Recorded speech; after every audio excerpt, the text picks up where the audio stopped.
Shadow Fiend and you buy the mech, you already have damage innately just because of the skill list you have. So you're hitting really hard. Your races do more damage than any other nukes just because you have 3 of them and they all hit really hard. So you just do so much damage. And then you have the healing capabilities of mech. He can still go mech here. Yes, you're up against an Ancient Apparition, but I don't think that should completely deter you from going for the mech.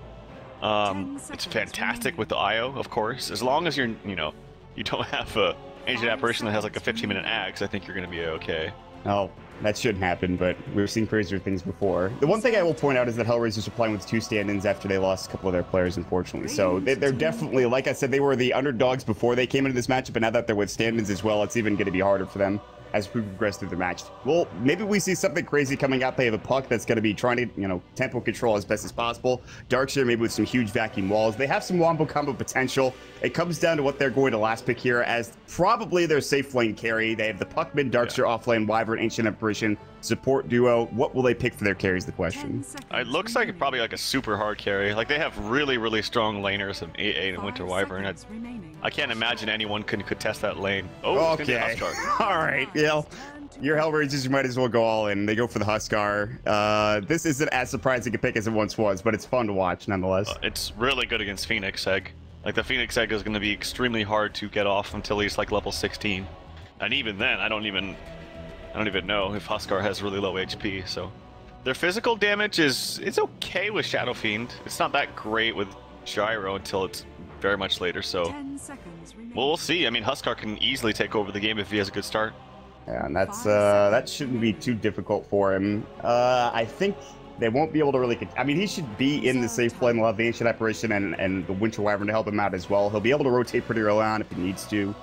Yeah, I don't know. This is going to be maybe a bit of a rough early game for Cloud9. You talk about levels for Phoenix. That's a big thing. And that's Phoenix is often suffer because they just can't get those levels early on in the game. However, Cloud9 has played with the Phoenix a lot, Bone 7 in particular. We've seen EG and Universe play it and ESL as well. We've seen some excellent eggs, but as you mentioned, Huskar pretty good against that. Still, though, there's one more pick for Cloud9 here. Probably going to be support, IO, and then whatever they want to go for as well. Maybe some dual lanes. We'll see if they decide to go for that. Probably just going to go for, I think, a tri-lane with Gyrocopter, IO, another hero, and then Shadow Fiend mid. They could do a dual lane mid, but I doubt it, so... Their last pick's coming out here in just a second. Yep, and they only have about 5 seconds. Rubik is going to be the last pick, so as their other support, which is pretty good. I mean, it's good against the Darkseer in lane. You can lift him and stop his surge. It's good against Puck. You get an instant cast Disable to initiate onto him, but they don't really have any real hard stuns outside of the Rubik, and that's not even a real stun. I mean, I guess it is. It cancels TPs and whatnot, so... but I'm really interested to see how the Huskar's going to do. I think he's going to do quite well, honestly. I don't think there's any real way to lock him down. There's no, like, blatantly obvious right-click damage that's coming out, like I said, except for maybe the Shadow Fiend. But he's not going to hit very fast at the beginning, and that's what you really need. A hard hitter and, like, very fast damage. So we'll see. The only thing that's a little bit curious to me is that they have all ranged heroes with the Darkseer. Typically, you want to have at least some kind of melee hero with Darkseer to benefit from the Ion Shell a little bit. But outside of the Ion Shell damage, you do have some potential for a wombo combo with the Darkseer Puck. That can be very devastating if Darkseer gets. The interesting thing to me is, you mentioned this earlier on Cloud9's side, is that they have not much lockdown. Hellraisers, until they hit level 6 on a couple of their heroes, it's the same for them. You look at Puck with Dream Coil, Winter Wyvern with Winter's Curse. They have a slow coming out from the Huskar ultimate as well, but they could still get kited as well, even with the Huskar. Like, they could get... There's obviously, on the other side, Phoenix has the Icarus Dive, the IO Tether to get out if necessary. Maybe not so much for the Shadow Fiend or the Gyrocopter, but they could get relocated out as well. Rubik might have some issues. So there is that potential to get kited. They don't have as much lockdown for Hellraisers, but that might not be a problem. We'll have to wait and see. They're going to be aggressive here for Cloud9. They're going to head into the enemy jungle. Just looking to maybe ward up real quick, as well as just take over the jungle and maybe even try to get in a fight here. I don't know what they want to go for. They get the ward down, and that's going to be it for now. So just some contentious play from Cloud9 so far. And they're going to go aggro. I think this is probably the right decision. I don't think that you can just go willy-nilly about your lanes and let Huskar get free farm, because I do grant you that, yes, HR don't have really any disables either, but I think it's more important to the side of C9 that they have disables against Huskar rather than HR having disables against, I don't know, Shadow Fiend or whatever. I think they'll be okay without the disables, whereas I think Cloud9, they need to win the laning phase to make sure Huskar doesn't get as much farm. Bone7 taking some damage up top. It's going to be a 2-3 split as far as the bounty runes go. Fata will get the top rune, and then Puck will get the bottom. And Dred's actually just running at Fata, but he went Ion Shell first. Doesn't have that surge. He's actually taking a lot of damage. There's the raise. The second one will miss. It wouldn't be enough to get the kill anyways. Bone7 could have chased him down, but with no Icarus dive, Dred should be able to get out just fine here. And Hellraisers look like they don't know where they're going just yet. They leave just a noob down bottom by himself for now. This aggressive tri-lane, I was concerned that C9, I don't know what they would be able to do here. They're actually just going to dual lane mid for now. They have the Io with Fata. Very interesting. Arman's going to be here as well with Ninja. They throw up the Arctic Burn, no tail, taking some heavy damage. He's saving up for that bottle, and he'll have it soon, but not quite yet. There was 2 uphill misses there from RMN. I think that Wisp would have been really, really close to dying if he hit both of those attacks. Anyway, it's going to be kind of dual lane setups here. So Goddamn and Just a Noob. The bottom lane. Oh, I look away for a second, and Puck gets the first blow, but he actually dies in the process. But yeah. Came through. I think he used the orb. Was able to get the kill. And I didn't catch it either. I looked away for half a second as you did. We got it. It's all good. So that's first blood. And of course, they do trade the kill. Fata does end up getting the rebuttal kill, which helps him get towards maybe that bottle, whatever he's going for next week. He has the bottle coming out on the courier now. Now, bottom lane, Arman and Misery are just going to go a little bit toe-to-toe here.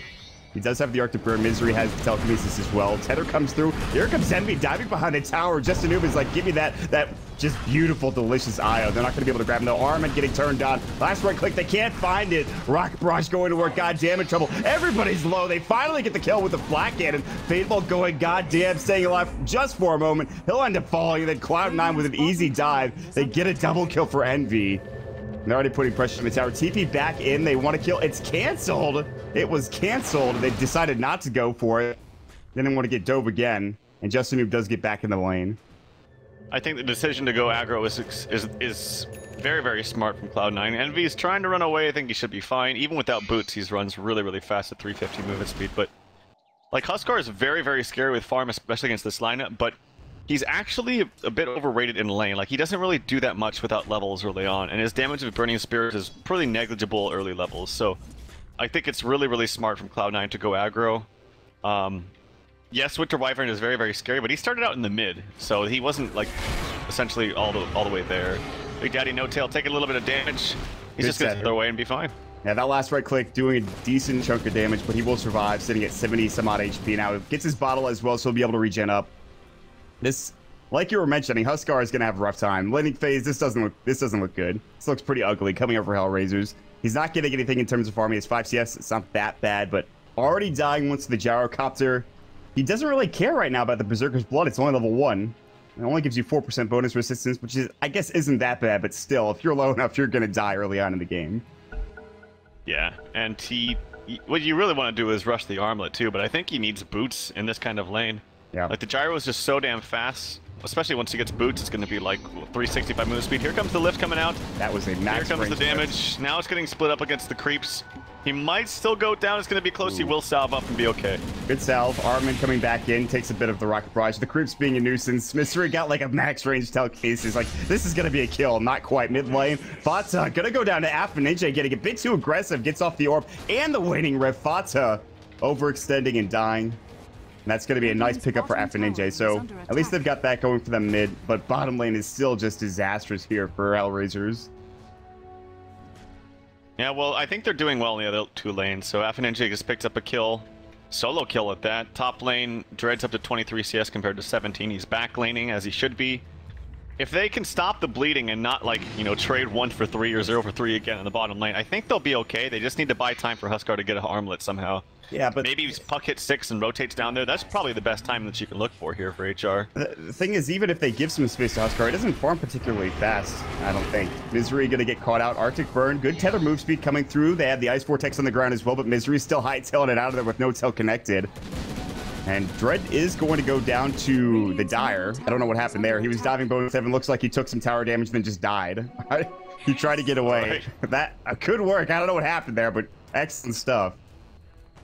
Yeah, well, yeah, I wasn't watching. That's kind of interesting. Anyway. Just, I mean, sometimes you just gotta die to creeps, I guess. I'm assuming that him and Bone 7 went toe-to-toe, and he didn't get the better end of it, but at least he died to creeps, so. I don't know, man. This game's already pretty crazy. It's 5-2, so... Like, Fata died mid, like, it's a Puck solo, which is weird. And you have bottom lane, which is just a shit show, if you will. Top lane, Bone 7's gonna Icarus dive and TP away, as Dread finally got back up there, and... Alright. I feel like Phoenix is doing very, very well in the top lane, actually. I thought this was going to be a much higher discrepancy, but Bone 7 still finding CS, despite the creeps being under his tower almost all the time, which can be difficult. It's not like he really hits that hard anyway. Yeah. And he's actually going to be the first to rotate on the side of Cloud9, or I should say in the game. As he's coming bottom, he does have his Supernova up and ready to go. If he hits him with a Fire Spirit, it's like an easy 3 for nothing, and they're going to They're just going in. Yeah, there's going to be a telekinesis. Going to be onto just Anoop. He doesn't get the stun off. Mizra getting chased down. Here comes the Supernova. Dream Coil comes in. They lose Big Daddy No Tail. Half an AJ gets down there in time. Bone 7's going to fall as well. Turns into a 3 for 3 as across the board. They actually lost Darkseer elsewhere. Then Envy goes down to that bottom lane. Hellraisers turn it around. It is 4 for 3. That was looking beautiful for Cloud9. And then all of a sudden, Alpha Ninja rotates down, kills the IO, and that turns things around. And it really should have been a 4 for 2, but I think Fata was running up towards top or had a rune or something, but got the kill on the Darkseer yet again. Yes, yep. So regardless of that kill, it was a fantastic exchange in favor of HR, and that's what they needed. So the rotation from the Phoenix seemed okay, but even at a level 5, and well, I should say level 1 Berserker's Blood, that Huskar still attacks quite quickly. Yes. Or quite fast, I should say, when he's low, and that egg just did nothing. Level 1 Supernova is ass, man, let's be honest here. It's just very, very underwhelming. Yeah, we've talked about it before. Misery's taking a lot of damage here from Alpha Ninja with a double damage rune. Last right click, they can't get it off. Here comes the Icarus dive, some Flame Spirits as well. Alpha Ninja raised up, and he will phase shift. It's still taking damage. Last right click, they get the kill with the Fire Spirits. Bone 7 coming in. Rotations everywhere. Shenanigans happening all across the map. And Cloud9 do get the kill onto the Puck, who's a little too far forward. Did we know His most played hero is SF with 34 games? Fata's is Puck. Oh, okay. It's a little bit of role reversal here. Yeah. Odd, but still, this game has been odd in general. Listen, it's been an odd day. We waited an hour to get into the game, guys. So, this is to be expected, I suppose. It is 6-9 currently. Hellraisers, they're still looking for farm here for this Huskar.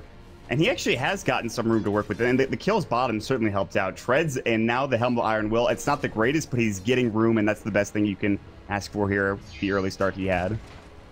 Oh, he's doing much better than he obviously was. Triple kill really helped. They've pushed them out of the bottom lane. RMN taking some damage. He's going to have to just TP out, but nobody gets lifted. Maybe he can use his first spell. He uses his Cold Embrace to heal himself, so the physical damage will not really be there, but he still dies. So, unfortunate for him, he's fed off a couple. But they have pushed them out of the bottom lane, which I think is the most important thing. Yeah. They need to get this Huskar farm. If you look at their lineup, they're not going to really win without him getting a good start, right? I mean, maybe Puck can take over a game, which Half a Ninja could possibly do. But his CS is only at 27. It's not like he's really farming that much. I think it comes down to the Puck and the Darkseer together, man. Like, you talked about that Wamba combo earlier. They have that potential. Darkseer is up to level 8, which is not bad. You just make more room for the Huskar with these two heroes. FNJ's had a great game so far, and I think a lot of people would agree that he's probably the best player on HR. At least that's what I would say, but he's already making space, and he's going to have to just get back. I've actually always been really impressed by Dread. Yeah. He hasn't had that great of a game so far, but I think in general, he's probably impressed me the most. But yeah, if Afo Ninja, I think he's the one that plays Tinker, right? Yeah, that was the game we saw earlier, way earlier. That was like the beginning of the season. It was Tinker. It was HR versus Secret. Yes. And he came back with a Yule's Tinker, and I'll never forget that game. That was a really memorable game. I always wonder why no one picked up, Yule's Tinker after that game, because that was just such an impressive display. There was a bit of throws from Secret for sure in that game, but Afo Ninja has been very impressive throughout this entire season. I mean, they're in the playoffs, and no one would have given them a chance here. They take this series, they move on, they're in the money. We'll have to wait and see. They're currently in not the biggest predicament, but they're still behind here as Cloud9 starting to play some aggressive wards. Misery gets one here up on the Uber Cliff, which is well done. He's actually just going to rotate mid, sees Afo Ninja. Tower's kind of low, but they're not pushing in yet. Bone 7's taking up the jungle. He's actually got 2,000 gold. Not going for that Midas that we see pretty often. Maybe just going to go for a Blink Dagger, which we see more and more now in Phoenix's. We'll see if he goes for that. I think the slower pace of the game is All right. It kind of works both ways. Like Shadow Fiend can get tons of farm, which is great, but I think that AA needs a lane. Like they need to get an armlet onto the Huskar, and I think he needs to go do stuff, and AA needs to get his level 6. Speaking of AA, he's very, very slow. He's taking some damage from Envy, who's invaded his jungle a little bit.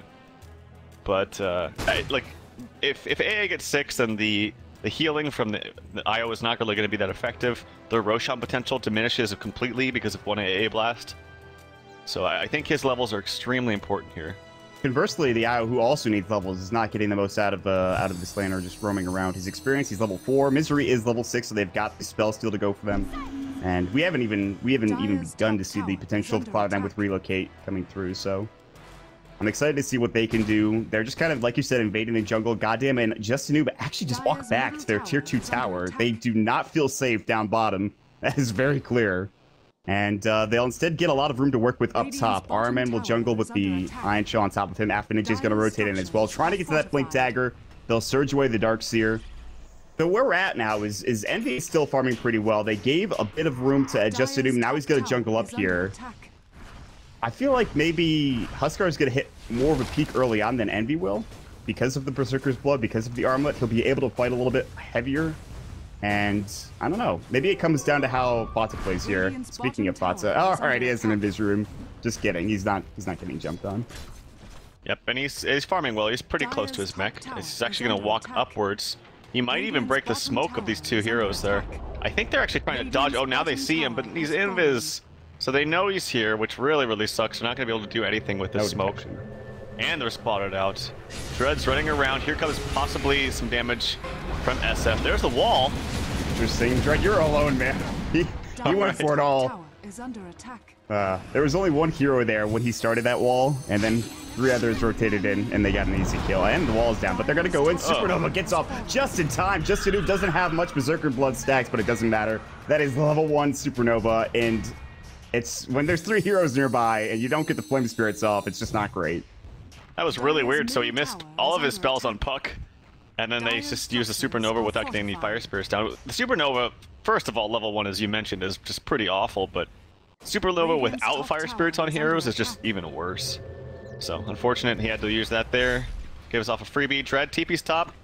He's making his way towards his mech as well, but he's died 3 times, which is obviously a little hard to deal with. But this, I think, is the most important thing. Goddamn is now free farming in the bottom lane. And until he gets... Oh, this could be really, really bad. They don't have a lane ward for him. I think Phoenix is going to get a free kill down here.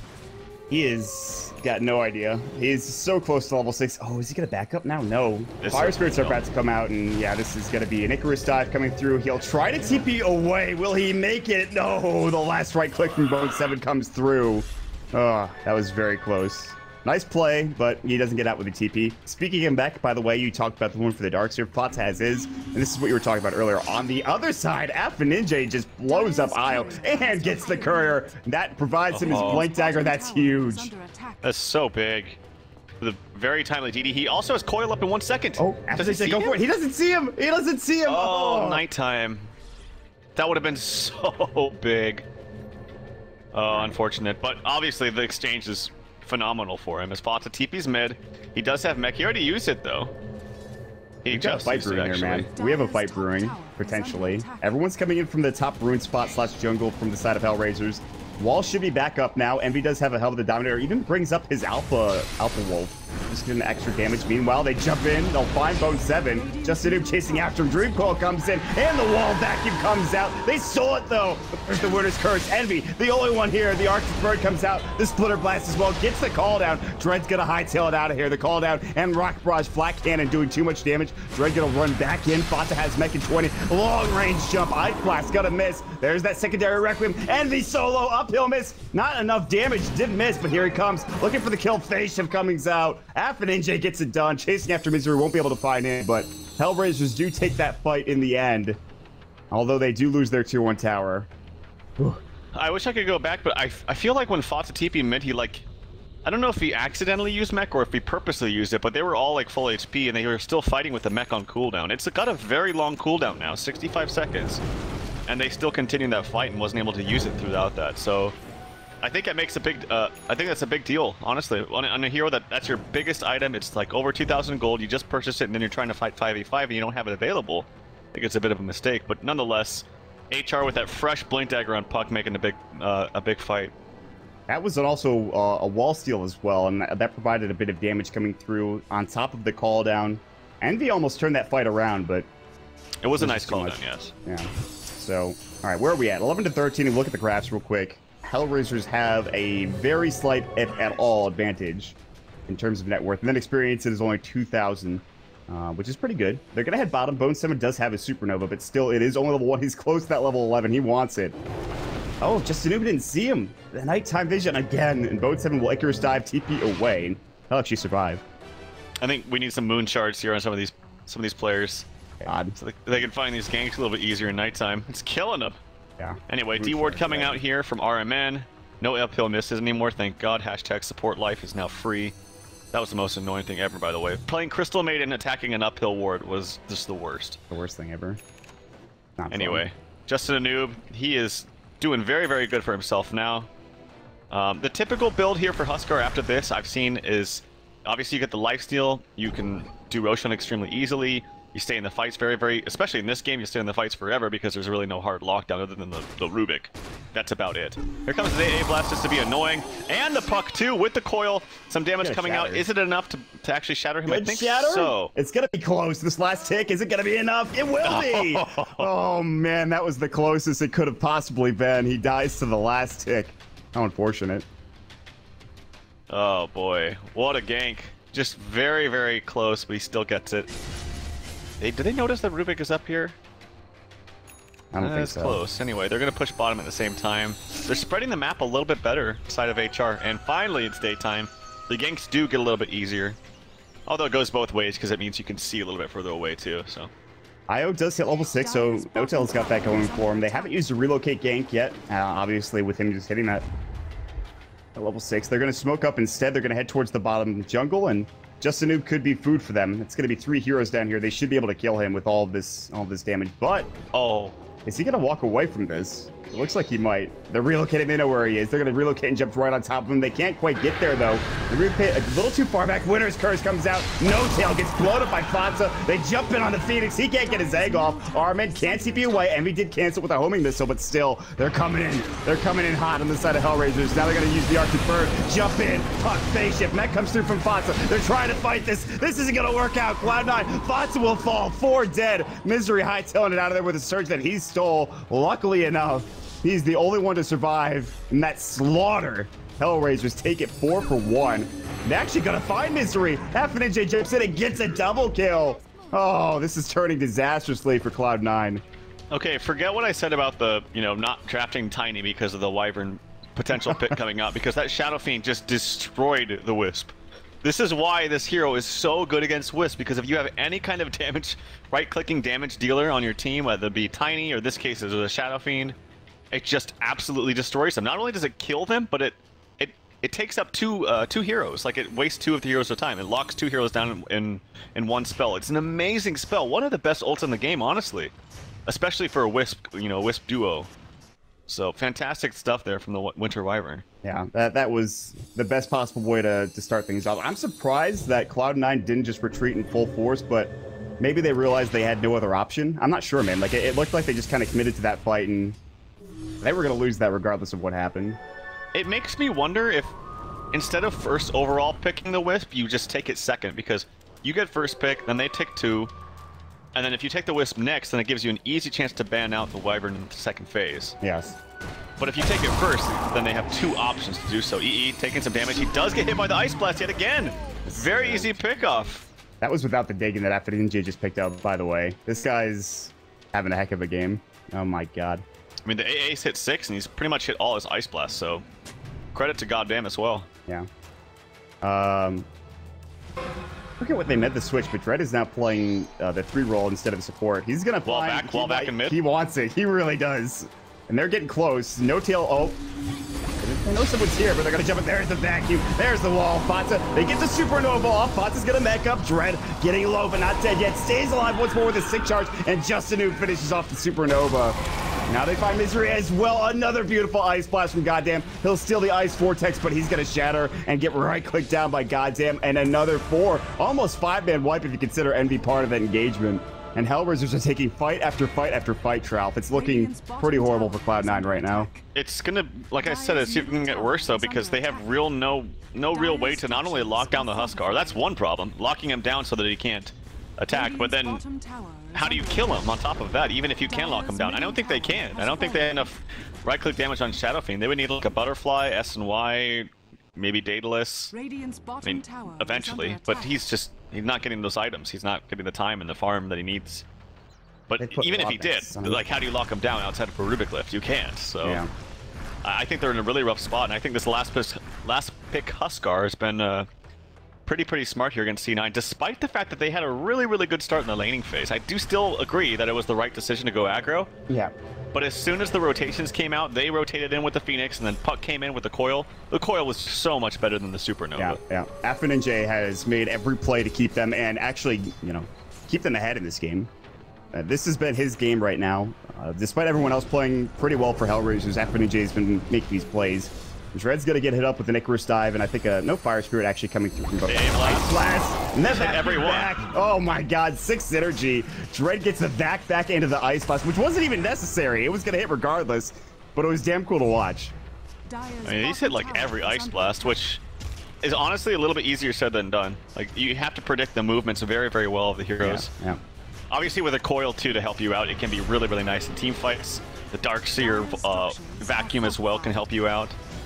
And do they have the mech up on Dread? I'm pretty sure they do. Yeah, he's also got a blink at 1600 gold. Yeah. So they could just push towers. How are they going to get stopped? No, this is that a Solar Crest? Yeah. There's going to be oh no, he has a Talisman of Evasion. They don't even need a Solar Crest. Yeah. Oh my God. And then what do you do as a Gyrocopter? You can't do magic damage. And your right-click damage, well, you're going to miss half the time. Well, not half, but you know what I mean. Anyways. Yeah. And I think the Halberds... Oh, well, it's going to be good for Shadow Fiend. He did just pick up a BKB. So there's that. I don't even think you have to halberd the gyro. His auto attack damage is negligible at this point. I'm pretty sure we missed that one. Bottom lane, Envy's going to get Winter's Curse. They have Dread nearby the Iron Shell, the right click as well. And Envy's just like, please leave me alone. I just want to farm, guys. And I don't know if he's going to get that opportunity. Call down's going to hit. There's the back. That will get the kill. Dread will take significant damage, but gets earned up. And then Guardian Greaves, which he just brought out. By the way, Arman also has a Glimmer Cape. They're getting their items, Trout. They're getting it done. Yeah. And we got baited by the courier. There was one, look, it still has low health right now. You can see it. He was so close to killing it, but got the Winter's Curse on him in the last second. Really nice play by RMN. And it does scale nicely in terms of duration. Goes up by 0.5 each level, which is all you need. You just want the more duration. It's fantastic. And yeah, the Halberd is just about completed here for this Huskar. That's just another item to deal with. They've already got so much. The Glimmer Cape, obviously. The Guardian Greaves coming through. There's even a Dagon for the Puck. He's got great initiation. Fots with BKB, that's going to be one big item that they really need. But like you mentioned, the problem is Envy just doesn't have harm at all. He's got nothing. He got that Helm of the Dominator, and since then he has been stifled at every turn. But here we go. Vacuum Wall comes in onto 3. They will get the Requiem Wall with the Fata. So far, Misery the only one to fall. But Justin going to work. He'll get the Supernova. Netty armlet toggles, gets back up, looking to fight again. Half a Ninja on the other side still has the Dagon. No tail. Will get right-click down. Justin Noob getting surged forward. They smell blood, and they're going to find Envy. The Illusory up comes in, and then the jump. Back in, the Dagon slammed out, coming in from Half a Ninja. See you in the spring indeed. 29-16, another fight going for Hellraisers, and it looks like Trout. This might be their first game to lose or win. I just don't see in terms of the draft how C9 gets back into this. Maybe they can outplay their opponents here, but I just don't think they have any answers to the Huskar. They didn't shut him down, and that's the bottom line. They have no answers to him, and he got the farm he needed. And the biggest thing too is that Ninja had a great game. He traded a First Blood at the very beginning for the Wisp, which is fine. Comes back to lane, solo kills the Shadow Fiend, which is great. Despite the Darkseer not having the best early game, he's really bounced back in terms of farm. Yep. And his combo is really working nicely with his team. Yeah, there's not much more to say about that. Just the fact that HR has a basically unkillable hero right now. And it's always these last picks, right? It's like 5th pick Huskar or 5th pick Broodmother. You know, these kind of heroes that if you have no counters to them, you just lose, right? Yeah. It's very scary. It's that's what you have to watch out for in the drafting phase. Yeah, and you don't think a lot about a Huskar, especially in this patch, but this draft has been solid from HR. This is a huge series. Like, Dota Pit, and it's an online tournament, but it's still a lot of money on the line here. Cloud9, of course, like we mentioned, the favorites. This game is not over. They could somehow split up the map just enough for Envy to get, you know, some items. Survivability as well as damage is what he needs, so he's got a long way to go, but they're going to have to make some big plays, and that means not really getting involved in these team fights. They've lost every single one of them since about the 5-minute mark, and now there's going to be added pressure. There's a solar crest here on Goddamn, which is even more to deal with. More right-click damage coming up for Just a Noob, as well as the evasion, if need be, but I'm wondering, I don't know where they go from here, man. I have to try to remember if Bane was banned out, but I think maybe Bane would have been a bit better than Rubik. I mean, Rubik is still some kind of disabled, but like I said, they need some way to completely lock down the Huskar. And the support that comes to mind is doing that the best is like a Bane. They don't have too many ways to stop his ulti. I guess the Puck Coil and then the I guess they have a couple, but yeah, I'm just, like I said, I'm just kind of going through my head here and thinking about thoughts of how to really shut down this Huskar. What they could have done with the final pick instead of the Rubik. And Bane comes to mind. Maybe a line. Like, again, I don't remember exactly what was banned. Anyway, AA Blast comes out. This one doesn't hit. The Vacuum's trying to help him out, but Vata does dodge that. Doesn't have to expend his BKB charge. That's important. So that's good. But they will lose their tier 2 tower top lane. And Cloud9 just can't fight this. And they realize this, they head to the enemy jungle, they farm up, they're going to even push into the tier 2 tower bottom, and if they get this trade, that'd be actually beautiful for them. But the problem is that their tier 3 is being salted. There's an Aegis on a Huskar, just frightening enough as it is. Envy's still sitting down towards that bottom tier 2 tower. There's going to be the Sun Ray. Just a Noob, he doesn't really give a damn. He's got his Inner Vitality ready to go. They even have Greaves as well if need be, but they're just going to cold embrace him. They'll lose the tier 2 tower, so that's at least good for Envy, but he's going to have to come back eventually if they want to keep his tier 3 tower. This could be it, man. AA Blast coming out. It will miss. It's a pretty big thing here for Cloud9. Maybe they can't defend with this. He does steal. Okay, nice. He cast the Vortex before. I did forget about this. I totally forgot that Sunray is amazing against Huskar. It's pure damage, and it actually really owns him. Yeah, as you can see, it's not feeling too good. He gets cold embrace as he was jumping in, but there's going to be the Dream Coil coming through. Fatsa's Requiem just pushing him back. Call down. It's going to be on to 3. They get the Guardian Greaves off. Fatsa getting X'd up. Dagan comes through as well. He's got his BKB. He's going to have to get it off. He can. He goes down. He does have buyback. Misery gaining Winter's Curse as well. They do tether through, relocate. Going just in his second here from Notel back into the fray. They come back in. Justin, his age is finally expended. Vata, there's a wall. Envy's dead. He's got buyback. He might have to use it. It's 27 minutes in, and they might just get raxed here. Maybe not. Hellraisers, they don't have enough health. They can't stay in the fray. They'll have to back away. Bone 7. Icarus diving. They were looking to turn on that, but they couldn't quite find the initiation. And so they do hold. They'll lose the tier 3 tower. They don't take any racks, but they force out 2 extraordinarily big buybacks from Cloud9. They don't have to fight here. Their wall is down, their coil is down. I think they should just go back and farm their lanes. Like, they wasted... No. They can farm their lanes, they can farm entire jungle of Cloud9, they can farm bottom. Alright, they want to keep going. They want to go, they want to play. It's a mistake. Justin Noob's going in, Halbert's up on Envy, now getting right-click down, he's getting tethered and IO'd, but not there. They will get the Supernova off, Fatsa pops the BKB, they lose the Winter Wyvern for Hellraisers, after Ninja hightailing it out of there, but Justin Noob going to work, man-moding it up. He's just going to be a right boss, and they can't take him down. 27 minutes in, Hellraisers takes the first game in this best of 3 against Cloud9. Oh, Trout, what a game. Dear Lord, man. Like I said, these 5th pick Huskars are extremely scary when you have absolutely no counters. And the biggest thing, too, keep in mind that they already had the AA picked up, so it's not like, alright, we can pick up the AA in response, so we can't armlet toggle. It was already picked up for them, so not only was it a good pick for them,